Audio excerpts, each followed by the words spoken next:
រៀបត្រេស្ងាត់បំផាន់ដំណងសន្សាមកផ្សាងរាងកាយមកក្លិនផ្ការសាយរសាន់មកបាំងនេះសាក្លិនក្រអូបទស្រោពេញប្រានមិនបានបំបានទុក្ខាចង់នឹងថាជីវ៉ាពេលនេះកំពុងធ្វើអ្វីព្រោះនឹងអូនពេលចិត្តសង្ហួយម្នាក់ឯងអីព្រួយចំបាយកុំឲ្យកើតមានលើអូន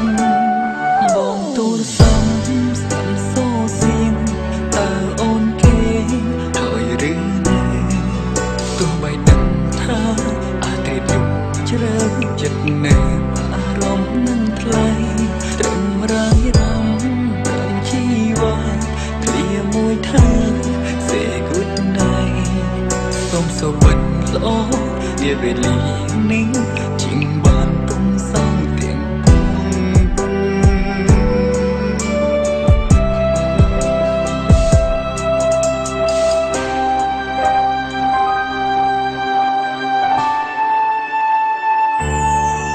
សូមបិទភ្នែករំលែកអារម្មណ៍នេះនឹងរលឹកបងផង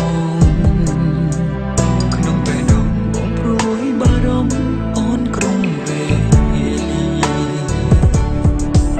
ពេលលន់គេលំលំដំណែងបងលែងសំវេខំគ្រីស្ដាប់សំឡេងបងងារបងគេក៏បងអងចិន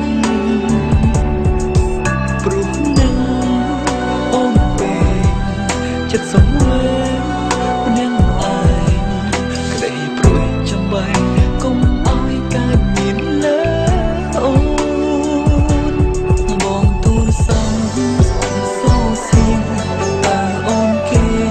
ហើយឬនៅទោះបីដឹងថាអាទិត្យយប់ជ្រៅចិត្តនៅ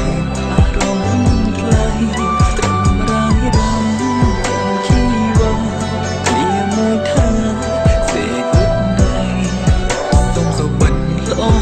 វាវេលានេះជាងបានទុំសងទាំងពួងបងទូរស័ព្ទស្ដាប់សូរសៀងតើអូនគេហើយឬនៅទោះបីដឹងថាអាទិត្យយប់ជ្រៅចិត្តនៅ